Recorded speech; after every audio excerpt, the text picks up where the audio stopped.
Hello. So in this video, we're going to talk about Ivan Klima's play Games. This is a play it's fascinated with the meaning, the substance, the techniques of games as such.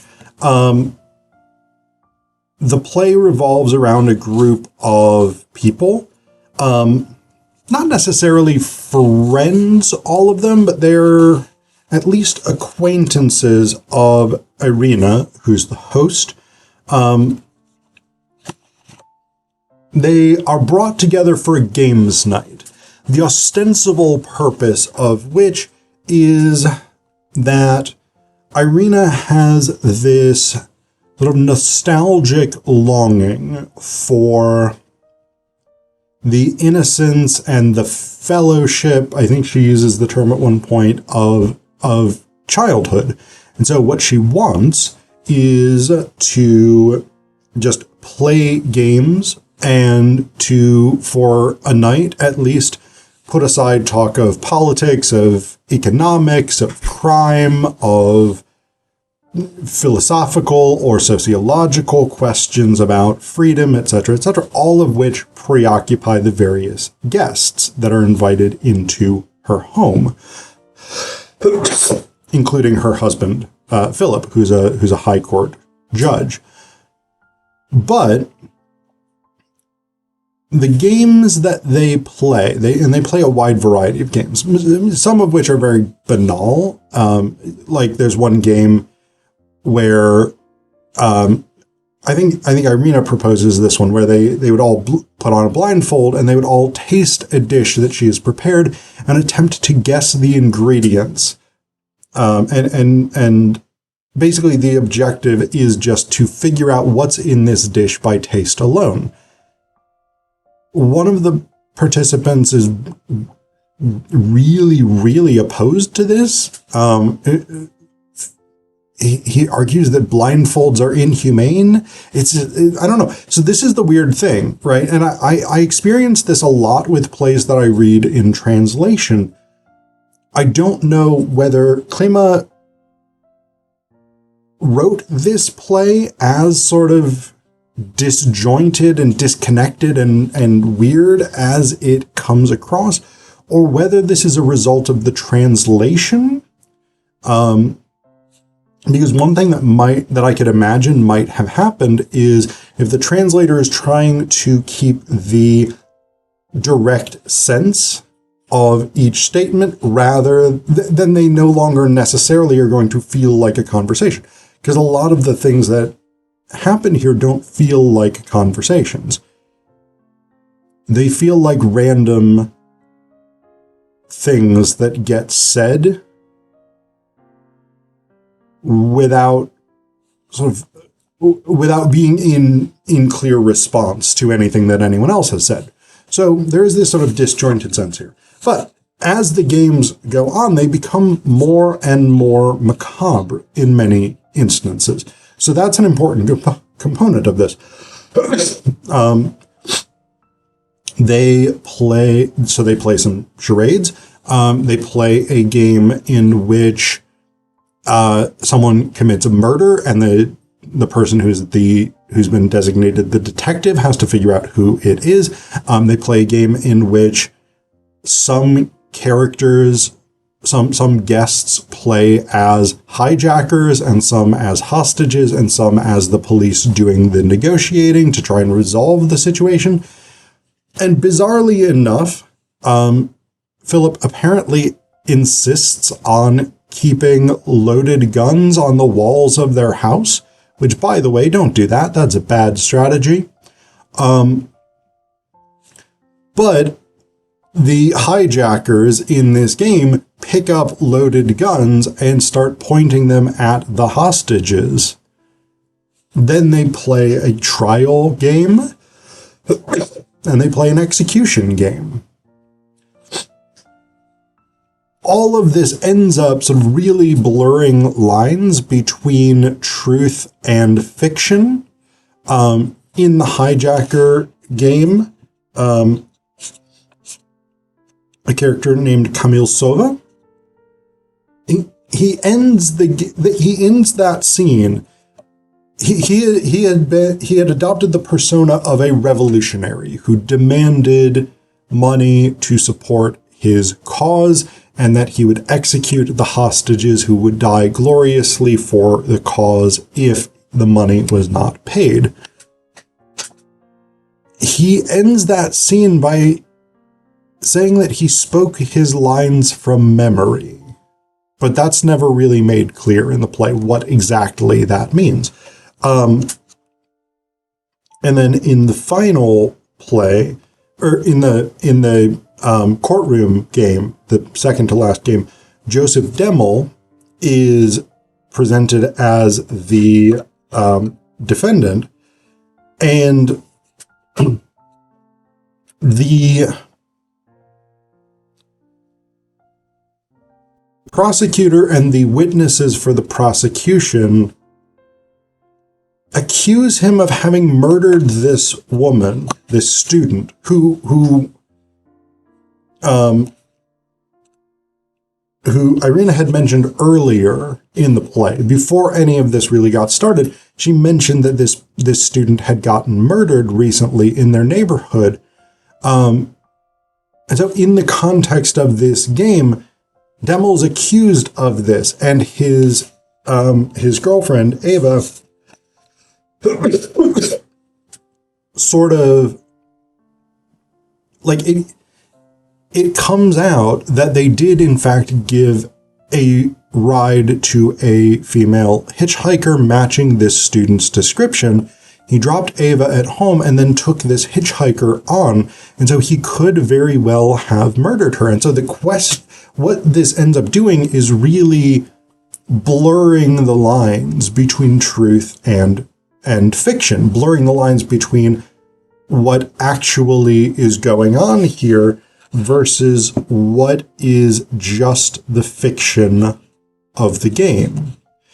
And there are several portions throughout this play in which the nature of game playing as such is analyzed, right? So when they're playing charades, Phillip has a really difficult time actually sort of understanding what he is supposed to be doing, in part because the charades cue he's given is an abstraction. It's something like liberty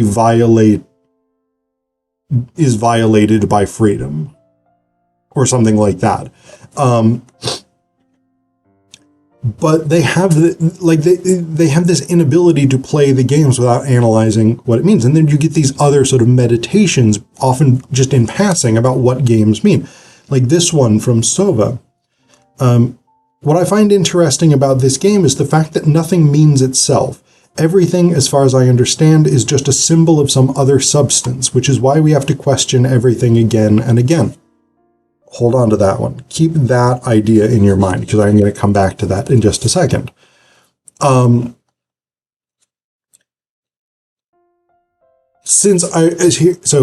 another one. Since Irina wanted this to be an evening in which they return to the innocence of childhood, this becomes a sort of interesting question, because so many of the games are macabre. Peter says at one point, apropos of nothing, apparently, at the Roman circuses, they carried the Christians around in giant saucepans and submerged them up to the waist in boiling oil. Irina says, but those weren't proper games. Peter says, on the contrary, my dear little sister, if you define a game as a human activity bound by agreed rules but having no goal other than its own end, accompanied by a sense of release from everyday life, you'll find it was a game like any other. Demmel says, not for those in the saucepans. Peter says they were merely an insignificant minority. And then immediately after this, Demmel tells a story from his childhood about basically playing practical jokes on a young Jewish student in his class. But this idea of games, the link between games and cruelty is incredibly interesting, because so many children's games are macabre, are cruel, involve pitting children against one another, often in fictive, violent situations, right? And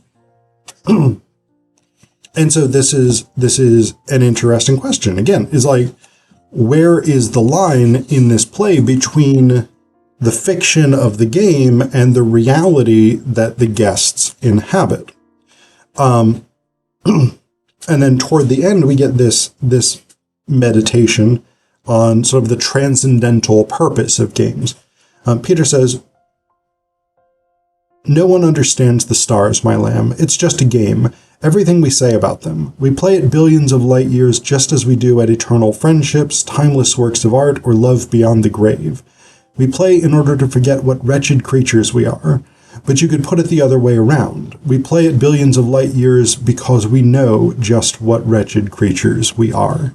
And so what he's getting toward here is something along the lines of Wittgenstein's language games. This idea that language constructs meaning according to set rules, and through that we all sort of play with language, that the idea of sharing meaning is constructed like a game, and that has important psychological and sociological and sociocultural implications. So the reason that I told you to hold on to that first one, right, about everything meaning something other than what it is because I think that's an important meta-theatrical component of this play.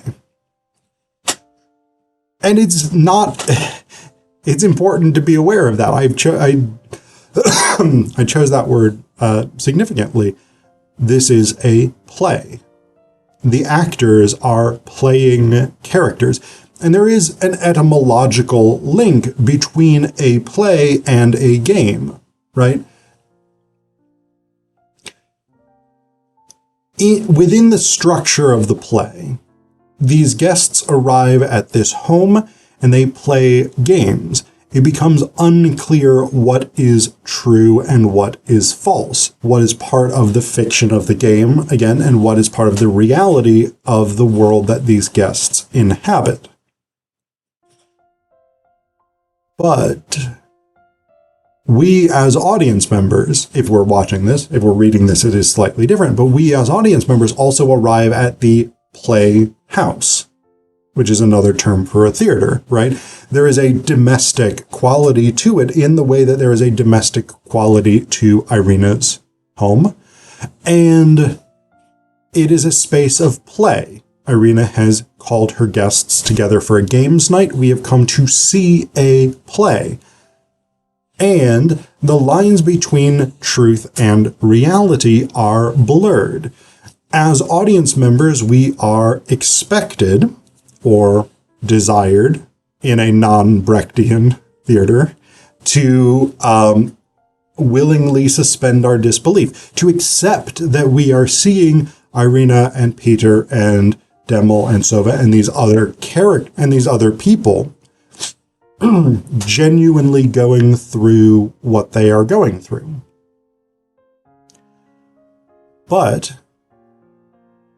we also have that awareness that we're not seeing them. We are seeing actors playing that role, that what we are seeing is a fiction, but it is also reality in the sense that within the world of the play, things are really happening. And so there is that layering of uncertainty.